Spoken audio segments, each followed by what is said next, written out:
नमस्कार श्रोताओं, आप सभी सुन रहे हैं हिमाचल प्रदेश का ये पहला कम्युनिटी रेडियो हमारा 90.4 एफएम और मैं हूं आपके साथ आपकी हमसफर दोस्त सुमन। लेकर हाजिर है हम एक बार फिर से ये खास कार्यक्रम आप सभी किसान भाइयों के लिए, जिसका नाम है आओ चले खेतों की ओर, जिसमें जानकारी दी जाती है आप सभी को आपकी खेती बाड़ी के बारे में कि किस तरह से आप अलग अलग फसलें उगा सकते हैं और अपना रोजगार उसमें अच्छा बना सकते हैं। तो आज के इस कार्यक्रम में श्रोताओं हम आपको जानकारी देंगे गुलदाउदी के बारे में, जिसे कि क्राइसेंथेमम भी कहा जाता है।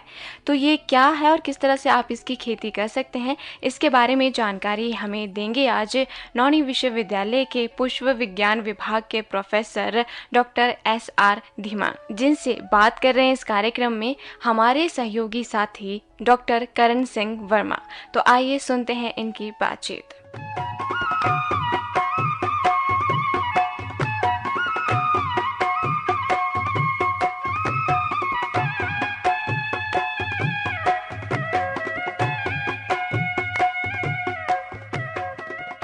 नमस्कार किसान भाइयों व बहनों, आप सबका स्वागत है आज के इस कार्यक्रम में। और आप सुन रहे हैं हिमाचल का पहला कम्युनिटी रेडियो हमारा 90.4 एफएम। जैसा कि आप जानते हैं, हमारे रेडियो से खेती बाड़ी की बाबत प्रोग्राम प्रसारित किया जाता है, जिसका नाम है आओ चलें खेतों की ओर। आज के इस प्रोग्राम में खेती बाड़ी की बाबत जानकारी देने के लिए हमारे साथ हैं डॉक्टर SR धीमान, जो नौणी विश्वविद्यालय के पुष्प विज्ञान विभाग में प्रोफेसर के पद पर कार्यरत हैं। अपने कार्य क्षेत्र में डॉक्टर साहब का काफ़ी लंबा अनुभव है। आज डॉक्टर साहब जिस विषय पर किसान भाइयों से जानकारी साझा करना चाहेंगे वो विषय रहेगा गुलदाउदी की व्यावसायिक खेती, यानी क्राइसेंथेमम की व्यावसायिक खेती। डॉक्टर साहब, आपका हमारे स्टूडियो में बहुत बहुत स्वागत है। धन्यवाद सर। डॉक्टर साहब, सबसे पहले आप ये बताएं कि आपने अपनी वार्ता के लिए ये विषय क्यों चुना? गुलदाउदी की व्यावसायिक खेती, इस विषय का चुनाव मैंने इसलिए किया क्योंकि आजकल का जो समय है, जुलाई जून का जो महीना है, इसमें गुलदाउदी की प्लांटिंग किसान भाई कर रहे हैं। और मेरे दिमाग में ये आया कि यदि सही समय पे किसानों को सही जानकारी यदि आपके रेडियो के माध्यम से जाती है तो किसान भाई जरूर लाभान्वित होंगे। डॉक्टर साहब, गुलदाउदी की खेती के लिए ऐसी कौन सी खास बातें हैं जिनका किसानों को ध्यान रखना चाहिए? बिल्कुल, बहुत अच्छा प्रश्न डॉक्टर साहब आपने किया है। गुलदाउदी के खेती से कुछ कुछ विषय जो इम्पोर्टेंट हैं, किसान भाइयों को जिन बातों का ध्यान रखना चाहिए वो है जैसे उचित खेत का चुनाव। तो सबसे पहले मैं बताना चाहूँगा किसान भाइयों को कि वो सब खेत जिनमें अच्छी धूप आती हो, बहुत ज़रूरी है अच्छी धूप का, क्योंकि यदि छाया वाला खेत है जिसमें पेड़ पौधों की छाया ज़्यादा रहती हो या धूप की कमी रहती हो, उस खेत का चुनाव किसान भाई नहीं करें। उसमें अच्छी गुणवत्ता वाले फूल जो हैं वो किसान पैदा नहीं कर पाएंगे। दूसरी बात कि वो खेत जहाँ बरसात का जो है पानी खड़ा रहता हो, या सिंचाई के वक्त किसान पानी लगाते हैं फसलों में तो सिंचाई का पानी खड़ा रहता हो, वो वाला खेत भी इसकी खेती के लिए उचित नहीं होगा। तीसरी बात जो बहुत इम्पॉर्टेंट है गुलदाउदी की खेती से संबंधित, वो ये कि किसान भाइयों को अपना समय, जो मैं सभी किसानों को बताता भी हूँ, अपना समय देना बहुत ही उचित है। तो ये तीन बातें, एक मैंने बताई कि उसमें पानी खड़ा ना हो खेत में, दूसरा उसमें जो है वो सूर्य का प्रकाश अच्छा आता हो सुबह से शाम तक, तीसरा कि वो किसान अपना समय खेती के लिए जरूर दें। ऐसा ना हो, आमतौर पर ये देखा गया है कि किसान भाई फूलों की खेती तो शुरू कर देते हैं, लेकिन फिर जो है वो लेबर के सहारे जो है उसको छोड़ के चले जाते हैं, या जो है अपने आप जो है कहीं रिश्तेदारी में निकल गए, या कहीं भूल गए, दूसरे बिजनेस में चले गए, या सर्विस वाले लोग खेती करना शुरू कर देते हैं जो ध्यान नहीं दे पाते हैं। तो ऐसे किसान आमतौर पर देखा गया है कि फूलों की खेती में सफल नहीं हो पा रहे हैं। तो इसलिए अपना समय जो है किसान का ये बहुत इंपॉर्टेंट है, उसको 100% जो है अपना समय गुलदाउदी की खेती में लगाना है, यदि उसको सही मायने में गुलदाउदी की खेती करनी है और उचित लाभ कमाना है। इसका मतलब ये हुआ डॉक्टर साहब कि उनको बिल्कुल अपनी खेती के लिए पूरा समय लगाना पड़ेगा और खेती की हर स्टेज से उनको लगाव रखना पड़ेगा। बिल्कुल जी, बिल्कुल। हाँ, और डॉक्टर साहब आपने बताया कि ऐसे खेतों का चुनाव नहीं करना चाहिए जिसमें पानी खड़ा होता हो, तो आपका मतलब है कि ऐसे खेतों का जल निकास अच्छा होना चाहिए? बिल्कुल जी, जल निकास प्रबंधन अच्छा हो और वही खेत जो है इसकी खेती के लिए उचित। अच्छा डॉक्टर साहब, जब इसको गुलदाउदी का हम चाहते हैं खेती करनी, तो उसमें इसके लिए हमें बीज, अच्छा बीज कहाँ से मिलता है, और क्या किसान इसका बीज अपने आप भी तैयार कर सकते हैं? बहुत इम्पोर्टेंट जो है वो मुद्दा आपने डॉक्टर साहब प्रश्न पूछा है। इसका उत्तम गुणवत्ता का जो बीज है वो होना बड़ा जरूरी है, क्योंकि मैं किसान भाइयों को बताना चाहूँगा, गुलदाउदी में हजारों किस्में जो हैं वो हमारे देश में विकसित की जा चुकी हैं, और कुछ किस्में जो प्रगतिशील किसान हैं वो बाहर के देशों से भी मंगवा लेते हैं। लेकिन हमें ध्यान रखना है कि वो किस्में जो मार्केट में चल रही हैं, जिनका फूल मार्केट में बिकता है, और वो हमारे देश में कहाँ कहाँ उपलब्ध हैं, और उसकी अच्छी गुणवत्ता की पौध जो है वो कौन कौन जो है वो नर्सरीज या कौन कौन से जो हैं वो विश्वविद्यालय या कौन कौन से रजिस्टर्ड ऐसे डिपार्टमेंट हॉर्टिकल्चर के विभाग से मिल सकती हैं, वो उसका पता होना किसान भाइयों को जरूरी है। इसी से जुड़े हुए मैं किसान भाइयों को बताना चाहूँगा कि डॉक्टर यशवंत सिंह परमार वानिकी और दैनिकी विश्वविद्यालय नौणी में जो स्थित है, वहाँ पुष्प एवं स्थल सौंदर्य विभाग, फ्लोरिकल्चर डिपार्टमेंट में इसके पौधे हम किसानों को उपलब्ध करवाते हैं नॉमिनल रेट पे, जो 4 रुपए का एक पौधा हम किसानों को देते हैं। बाहर के देशों से या बाहर की नर्सरी से किसान यदि पौधा लेके आए तो हो सकता है उनको महंगे भी पड़े, लेकिन हमने किसानों को सब्सिडाइज्ड रेट पे 4 रुपए का प्रति पौधा किसानों को देते हैं। और खास बात, ये वही किस्में होती हैं जो किस्में मार्केट में चलने वाली होती हैं। हम किसान को कोई ऐसी किस्म का पौधा नहीं उपलब्ध करवाते हैं जो मार्केट में नहीं चलती हैं। वैसे मैं बताना चाहूँगा किसान भाइयों को कि हमारे पास लगभग 300 गुलदाउदी की ऐसी किस्में हमने इकट्ठी कर रखी हुई हैं, जिसमें शोध कार्य चलता रहता है, और जो किस्में अच्छी पाई जाती हैं वही हम किसानों को रिकमेंड करते हैं, और जो मार्केट में बिकने वाली होती हैं। दूसरी बात, जरूरी नहीं है कि किसान हमारे से ही वो पौधा खरीदे। यदि वो चाहे, उसको अच्छा सोर्स किसी नर्सरी से, बाहर से, अपने रिश्तेदारी में कोई उसका रिश्तेदार यदि खेती कर रहा है वहां से मिल सकता है, वहां से खरीद सकता है, लेकिन पौधे की गुणवत्ता अच्छी होनी चाहिए। अब अच्छी गुणवत्ता का पौधा कैसे तैयार करना है उसके बारे में भी थोड़ा सा मैं किसान भाइयों को बताना चाहूँगा, क्योंकि आपने डॉक्टर साहब प्रश्न पूछा था कि क्या किसान भाई अपना पौधा अपने आप भी तैयार कर सकते हैं। बड़ा इंपॉर्टेंट विषय है, क्योंकि 4 रुपए का पौधा हर एक किसान हर साल हर बार नहीं खरीद सकता है। तो मैं बताना चाहूँगा कि यदि किसान भाई एक बार हमारे से उन उन्नत किस्मों के पौधे खरीद लें, तो उसके बाद वो खुद अपने आप अगले साल के लिए पौधा तैयार कर सकता है। ठीक बात है, हाँ जी, हाँ। तो उसका पौधा कैसे तैयार करना है वो थोड़ा सा टेक्निकल विषय है। हाँ जी। 2 तरह से इसके पौधे तैयार किए जाते हैं, मैं बताना चाहूंगा। जी हाँ। एक तो सकर्स के द्वारा या जड़बों के द्वारा, जी। और दूसरा जो है वो वेजिटेटिव कटिंग्स के द्वारा, कर्तनों द्वारा।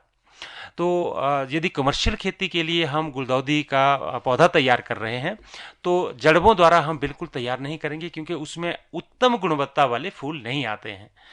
हमें पौधा जो है वो हमेशा कर्तनों के द्वारा या कटिंग्स के द्वारा ही पौधा तैयार करना है। अब कटिंग्स कैसे लेनी है, कैसे तैयार करनी है, और उसमें जड़ें कैसे आएं, इसका मैं थोड़ा सा बताना चाहूँगा किसानों को। जो पौधे जिनसे हम कटिंग्स लेंगे गुलदाउदी के पौधों से, जिनको मैं जनक पौधे या मदर प्लांट्स कहना चाहूँगा, तो वो मदर प्लांट का जो देखभाल है, उसका जो खाद पानी की व्यवस्था है, वो अलग से एक चैप्टर बन जाता है। वो उसी तरह से हमने ध्यान रखना है जैसे हम जो प्रोडक्शन प्लांट्स हैं, फ्लावरिंग प्लांट्स हमारे होते हैं, उसी तरह से उनका ध्यान रखते हैं। लेकिन उसमें हम बड़ी लंबी, बहुत ज़्यादा शाखाएं नहीं बनने देते हैं। लंबी शाखाएं यदि बनती हैं तो हम ऊपर से उसको काट देते हैं, तोड़ देते हैं, ताकि उसमें छोटी छोटी शाखाएं लगभग 4 इंच 5 इंच इससे ज़्यादा ऊंची नहीं बनने देते हैं। तो जैसे इससे ऊंची शाखा हो जाए उसको हम काट के या तो उसकी कर्तन तैयार कर लेते हैं, पौधा तैयार कर लेते हैं, और यदि वो समय नहीं है, आप नहीं तैयार करना चाहते हैं, तो वो ग्रोथ हमारी बेकार होगी, उसको हमें फेंकना पड़ जाता है, डिस्कार्ड करना पड़ जाता है। तो अब मुद्दा आ गया हमारे पास कि हमारे पास जो जनक पौधे हैं उसमें मान लीजिए आपका 4 इंच से 6 इंच के बीच में जो है वो शाखाएं, इनकी हाइट जो इतनी हो चुकी है, हम क्या करेंगे, इसका टिप वाला पोर्शन, एपिकल पोर्शन जो 8-10 सेंटीमीटर लंबा रहेगा उसको काट लेंगे। उसके जो नीचे वाले पत्ते हैं, बेसल लीव्स जिसको हम कहते हैं, उसको तोड़ लेंगे और इस तरह से सारी कर्तनें वैरायटी वाइज हम इकट्ठी कर लेंगे और उनको उपचारित कर लेंगे एक घोल में, जिसमें जो फंजीसाइड का घोल होगा उसमें, ताकि उसमें कोई बीमारी ना लगे प्रोपेगेशन के लिए, और आधा घंटा तक इसमें उपचारित करेंगे। इसके बाद हम इसको एक क्यारी जो हमने पहले से तैयार करके रखी हुई होती है, जिसमें लगभग 3 इंच 3.5 इंच मोटी रेत की एक परत बनाई रखी होती है। रेत वही रेत जो हम कंस्ट्रक्शन में यूज करते हैं मकान बनाने के लिए, बालू, ठीक है। वो खान वाला भी हो सकता है और खड का भी हो सकता है, दोनों तरह के बालू में इसकी जड़ें अच्छी आ जाती हैं। तो उसमें जो है हम इसको कर्तनों को लगाएंगे, लेकिन लगाने से पहले हम ध्यान रखेंगे कि जो बेसल पोर्शन जिससे हमने उस कर्तन के पत्ते निकाल दिए थे, उसको एक रूट प्रमोटिंग हार्मोन होता है NAA, नेफ्थलीन एस्टिक एसिड, उसका घोल बनाना पड़ता है। जो घोल शायद किसान भाई यदि अपने आप ना बना पाए, हम मदद कर देते हैं। तो उसका 500 ppm का घोल लगभग आधा ग्राम 1 लीटर पानी में घोलना पड़ता है। लेकिन अपने आप वो किसानों को थोड़ा मुश्किल हो जाता है। मैं बोलना चाहूँगा कि यदि उनको नहीं बनाना आ रहा है उसका घोल, तो वो विश्वविद्यालय से भी संपर्क कर सकते हैं, या हमारे हर एक जिले में KVKs हैं तो KVK में भी जा सकते हैं, या डिपार्टमेंट हॉर्टिकल्चर एग्रीकल्चर के HDOs या HEOs इनकी मदद कर सकते हैं, ADOs मदद कर सकते हैं। फिर भी यदि कोई समस्या आती है वो डायरेक्टली हमें अप्रोच करें, हम उनकी मदद के लिए हमेशा तैयार रहते हैं। लेकिन वो घोल बड़ी उचित क्वालिटी का होना चाहिए, तभी किसान जो है अच्छी गुणवत्ता के पौधे तैयार कर पाएंगे। अब क्या करना है, उस घोल में कटिंग को लगाने से पहले जो हमने फंजीसाइडल सोल्यूशन में उपचारित कर ली थी, उसका बेसल पोर्शन जो है जहां से हमने कटिंग को काटा था, उसको डिप करेंगे लगभग 1-2-3 सेकंड के लिए, और उसको उस क्यारी में जिसमें रेता भरा हुआ है हमने, उसमें लगा देंगे। लगाने का तरीका ये रहेगा कि लगभग 1 इंच से 1.5 इंच का जो पोर्शन है कटिंग का, वो हम नीचे उसमें गाड़ देंगे रेते में, और एक कर्तन जो है वो दूसरी कर्तन से टच ना करे उसके पत्ते, इतने दूरी पे हम उसको लगाते हैं। तो इस तरह से जो है कटिंग लगाने के बाद हम उसको इरिगेट करते हैं, पानी लगाते, सिंचाई करते हैं, जो हम फुहारों के द्वारा कर सकते हैं।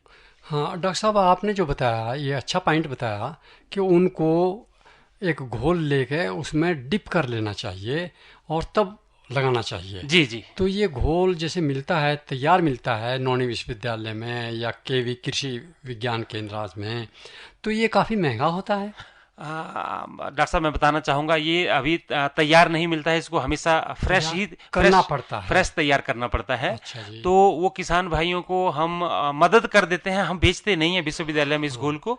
तो किसान भाई अपना जो केमिकल है वो बाजार में मिल जाता है, वो बाजार से लेके आएगा हमारे पास, हम उसको सिखा देंगे कि इसको घोल को बनाते कैसे हैं। तो एक बार किसान भाई यदि सीख लेंगे तो फिर दोबारा से अपने आप वो अपने घर में अगले सीजन के लिए बना सकता है। अपने लिए भी बना सकते हैं और अपने दूसरे किसान भाइयों को साथ लेकर उनको बनाना के बाबत सिखा भी सकते हैं। बिल्कुल बिल्कुल जी। हाँ अच्छा डॉक्टर साहब, इसके साथ ही एक और संबंधित मैं प्रश्न करूँगा आपसे। जैसे आपने बताया कि ये नौणी विश्वविद्यालय में मिल जाते हैं इसका जो लगाने के लिए उनको, तो अगर बहुत सारे किसानों की इतनी डिमांड हो जाए तो क्या उनकी डिमांड नौणी विश्वविद्यालय वहीं से पूरी हो सकती है कि कम पड़ सकते हैं या और कहीं जाना पड़ेगा इस काम के लिए?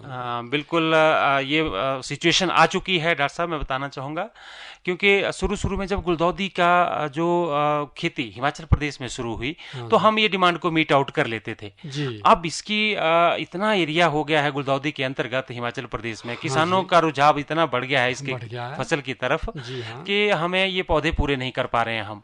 तो हम क्या करते हैं, जो अच्छे किसान हैं उनको फिर सलाह दे रहे हैं कि आप ये अपने आप अपने गाँव में तैयार करें और अपने जो किसान भाई हैं आपके गाँव के एरिया के इलाके के, उनको ये पौधे दें। हाँ। तो वो किसान भाइयों को हम तकनीक सिखा देते हैं और किसान भाई अपने आप भी तैयार कर ले रहे हैं। साहब जी, तो आप डॉक्टर साहब ये बताएं कि जैसे आप उनको सिखा देते हैं और वो इसमें कोशिश करते हैं लगाने की, तो इस बाबत क्या वो अपने हॉर्टिकल्चर डिपार्टमेंट के जो ऑफिसर्स हैं या काम करने वाले टेक्निकल आदमी हैं, उनसे भी कोई सहायता ले सकते हैं? बिल्कुल जी, वो अपने डिपार्टमेंट हॉर्टिकल्चर के जो एचडीओज हैं या एचईओज हैं वो पूरी मदद करते हैं, और यदि वो किसान भाई चाहें तो उनके पास भी जा सकते हैं। वो सारे लोग जो है इस मुद्दे से वाकिफ हैं। चलो, अच्छी बात बताई डॉक्टर साहब आपने, ताकि अगर कोई उनको इसको तैयार करने में कोई बाधा आती है या कोई वो रुकावट महसूस करते हैं तो वो हॉर्टिकल्चर डिपार्टमेंट के कार्यकर्ताओं की सहायता ले सकते हैं। बिल्कुल डॉक्टर साहब। अच्छा डॉक्टर साहब, इसके बाद ये बताइए किसानों को कि ये जो अपनी गुलदाउदी की क्राइसेंथेमम की वैरायटीज हैं, इसके बारे में अगर आप थोड़ा प्रकाश डालें तो उनकी जानकारी में निश्चित रूप से वृद्धि होगी और किसानों को इसको समझने में और सुविधा होगी, आसानी होगी।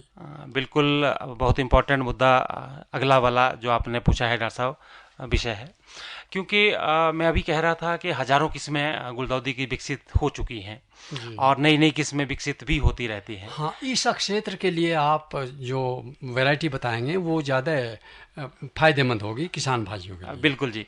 मैं सबसे पहले बोलना चाहूँगा कि किसान भाई यदि गुलदाउदी की खेती से जुड़ना चाहते हैं या जो जुड़े हुए हैं वो भी ध्यान से इस बात को सुने, गौर फरमाएं।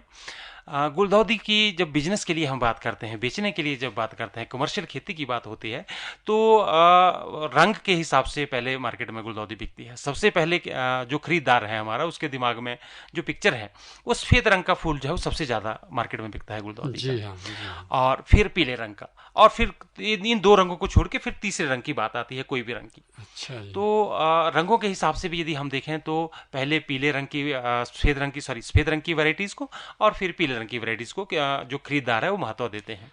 तो क्या इसमें वो सफेद रंग वाले को महत्व देते हैं तो उसके पैसे या दाम भी अधिक मिल सकते हैं? बिल्कुल जी, बिल्कुल। सफेद रंग वाला बहुत महंगा बिकता है। अभी मैं बताना चाहूंगा, पहले नाम मैं बता देता हूँ किसानों को, वैरायटीज के कि वो क्या क्या नाम है जो सफेद रंग की जो है वो किस्में हैं। सफेद रंग में डॉक्टर साहब, यदि हम लूज फ्लावर्स के लिए, लूज फ्लावर मेरे बोलने का मतलब है कि एक एक फूल तोड़ के जो किलो के हिसाब से बिकता है, उसके लिए यदि मैं बात करता हूँ तो सर्फ एक किस्म है जो विश्वविद्यालय में हमारे पास है। हमने विश्वविद्यालय से काफी किसानों को इसके पौध बांट रखी है, तो आगे से किसान इसको मल्टीप्लाई कर रहे हैं। और इसका कृषि क्षेत्र, पर्टिकुलरली मैं बोलना चाहूंगा जिला सिरमौर में सबसे अधिक हिमाचल प्रदेश में गुलदाउदी की खेती की जा रही है। और इसमें किसानों ने पिछले साल का, यदि मैं आपको मार्केट का रेट बताना चाहूं, लगभग 400 रुपए किलो दिल्ली की मार्केट में ये फूल इस वैरायटी का किसानों ने बेचा है। ये तो अच्छी बात। और मैं साथ साथ ये भी बताऊं कि 1 किलो फूल जो है वो एक पौधे से आराम से जो है किसान ले सकता है। और अभी प्लांटिंग की जब बात करेंगे मैं चर्चा करूंगा कि 1 स्क्वायर मीटर एरिया में हम 9 पौधे लगाते हैं और उसमें कम से कम उसमें 9 किलो फूल इस किस्म के किसान जो है वो पैदा कर लेगा। अभी वैरायटीज की बात कर रहे हैं। तो दूसरी बात जो है वो जो कट फ्लावर के लिए जो वैरायटीज है इसकी सफेद रंग में, वो जैसे पूर्णिमा है, एक सफेद रंग की वैरायटी है। अभी पिछले साल हमने विश्वविद्यालय से एक वैरायटी रिलीज की थी कमर्शियल खेती के लिए, सोलन श्रृंगार, वो भी सफेद रंग की वैरायटी है। फिर एक व्हाइट स्टार करके एक वैरायटी है जिसका नाम है, वो भी सफेद रंग की है। तो ये तीनों है सोलन श्रृंगार, हाँ जी, दूसरी है व्हाइट स्टार, तीसरी है पूर्णिमा। ये तीनों सफेद रंग की वैरायटीज हैं। तो कट फ्लावर के लिए किसान भाई इनका चुनाव कर सकते हैं। पीले रंग की यदि मैं बात करता हूं तो एक येलो स्टार वैरायटी है जो बहुत अच्छी है, फिजी येलो है, ये भी जो है वो कट फ्लावर के लिए बहुत अच्छी है, लंबी डंडी वाले फूल पैदा करने के लिए। और वहीं लूज फ्लावर के लिए यदि पीले रंग की वैरायटी हमने किसानों ने चुननी है तो अजय एक वैरायटी है जिसमें बहुत अच्छी प्रोडक्शन आती है और बहुत अच्छी क्वालिटी का इसका फूल है। इसको किसान भाई लगा सकते हैं, मार्केट कर सकते हैं। इसके अलावा जो कट फ्लावर के लिए वैरायटीज दूसरे रंगों की हैं, जैसे आपकी फिजी है, फिर आपका टाटा सेंचुरी है, फिर आपका थाईचिंग क्वीन है, ये वैरायटीज जो है, फिर आपका एक पूसा अनमोल है, इसका भी कट फ्लावर के लिए जो है वो किसान, पूसा सेंटिनरी है जो IRI दिल्ली से रिलीज की गई है, तो ये कट फ्लावर के लिए उचित पाई गई हैं। हमने यहाँ विश्वविद्यालय में टेस्ट किया हुआ है, तो वो किसान भाई इसकी खेती कर सकते हैं जी। तो जब इनको आपने बात बताई लूज फ्लावर्स और कट फ्लावर्स, जी सर, इसमें अलग अलग वैरायटीज भी आपने बताई। बिल्कुल डॉक्टर साहब। तो किसान लोगों के लिए इसमें कौन सी उनको प्राथमिकता देनी चाहिए दोनों में से, लूज फ्लावर्स वाली या कट फ्लावर्स वाली, या डिमांड के ऊपर निर्भर करता है? बिल्कुल डॉक्टर साहब, आपने ये किसान का अपना सोच है और बिजनेस करने का तरीका है। जिस चीज़ से किसान को ज़्यादा पैसा आता है किसान उसकी तरफ जाता है। मैं बोलना चाहूँगा कि लूज फ्लावर की जहाँ तक बात है उसमें प्रोडक्शन में किसान को मेहनत कम पड़ती है, पैसा ज़्यादा मिल जाता है। कट फ्लावर की जहाँ तक बात है उसमें किसान को थोड़ा सा कंपेरेटिवली मेहनत थोड़ी ज़्यादा पड़ जाती है और पैसा कंपेरेटिवली थोड़ा कम मिलता है किसान भाई। ज्यादा टेक्निकल हो जाता है वो काम, थोड़ा सा काम टेक्निकल हो जाता है। लेकिन साथ ही साथ मैं बताना चाहूंगा कि जो कट फ्लावर वाला विषय है, यदि किसान एक बार उस विषय में उतर जाए, उस सब्जेक्ट में चला जाए, तो वो ऑफ सीजन खेती करके इसकी बहुत सा पैसा जो है वो किसान कमा लेता है। एट पार दोनों जो बिजनेस है हमारे, लूज फ्लावर और कट फ्लावर बन जाते हैं। लेकिन थोड़ा सा उसको टेक्निकली पहले सीखना पड़ेगा, जो लूज फ्लावर के लिए शायद उसको उतनी मेहनत की आवश्यकता नहीं पड़ती। इसके अलावा डॉक्टर साहब, आप किसानों के साथ जो बातचीत चल रही है उसमें ये भी बताएं कि खेत में लगाने की कौन सी अच्छी विधि है और खेत में लगाने का कौन सा उचित समय है? बिल्कुल, इसका अगला प्रश्न यही बनता था जो डॉक्टर साहब आपने पूछा है। किसानों को यदि इसकी गुलदाउदी की खेती से जुड़ना है, मैं बताना चाहूँगा, जैसे हम शुरू में बात कर रहे थे कि पानी के निकासी इसके खेतों से होनी चाहिए, तभी इसका जो है वो सक्सेसफुल कल्टीवेशन हम सफल खेती कर सकते हैं। इसलिए इसकी क्यारियां जो हैं वो हम रेज्ड बेड में ऊंची क्यारियां बनाते हैं। जमीन से उठी हुई लगभग 6 इंच 8 इंच ऊंची क्यारी इसकी होनी चाहिए। और क्यारी की जो विड्थ है, चौड़ाई जो है, लंबाई तो खेत के अनुसार डॉक्टर साहब कितनी भी हो सकती है, लेकिन चौड़ाई जो है लगभग 1 मीटर से ज्यादा हम नहीं रखते हैं। उसका कारण है ताकि किसान जो है वो इंटरकल्चरल ऑपरेशन, दूसरी सस्य क्रियाएं किसान आसानी से उस चैनल में बैठ के, जो जगह छोड़ी जाती है क्यारी से दूसरी क्यारी के बीच में, वहां बैठ के आराम से कर सकता है। ठीक बात। तो और इस क्यारी में 3 लाइनों में हम पौधे लगाते हैं 30-30 सेंटीमीटर की दूरी पे। तो इस तरह से जो है वो प्लांटिंग करने के लिए हमें 1 स्क्वायर मीटर एरिया में 9 पौधे हम गुलदाउदी के लगा सकते हैं। तो और लगाने का जो इसका उचित समय रहेगा वो थोड़ा सा किसान को देखना पड़ेगा कि मेरा एरिया कौन सा है, क्योंकि इसमें जैसे जैसे हम ठंडी की तरफ बढ़ते हैं, ऊंचाई वाले क्षेत्रों की तरफ बढ़ते हैं, हमें थोड़ा जल्दी प्लांटिंग करनी पड़ जाती है। हाँ जी, ठीक है। तो डॉक्टर साहब, आपने ये बहुत अच्छी जानकारी दी। आप हमारे स्टूडियो में आज अपना बहुमूल्य समय निकाल कर आए और गुलदाउदी की खेती के बारे में जानकारी किसान भाइयों से साझा की। इसके लिए आपका बहुत धन्यवाद।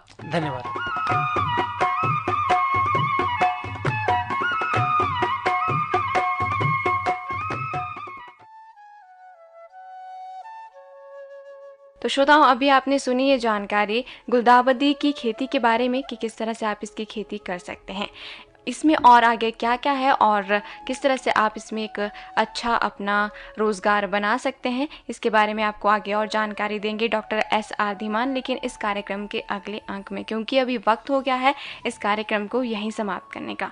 तो अगले अंक में आपसे फिर से होगी मुलाकात। लेकिन श्रोताओं, अगर आप इस खेती से संबंधित यानी कि क्राइसेंथेमम गुलदाउदी से संबंधित कोई जानकारी चाहते हैं तो आप डॉक्टर SR धीमान से संपर्क कर सकते हैं, जिनका फ़ोन नंबर है 9418214160।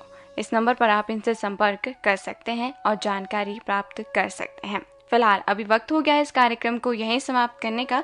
तो मुझे यानी अपनी हमसफर दोस्त सुमन को दीजिएगा इजाज़त और आप सभी यूं ही सुनते रहिएगा आप ही का अपना ये कम्युनिटी रेडियो हमारा 90.4 FM।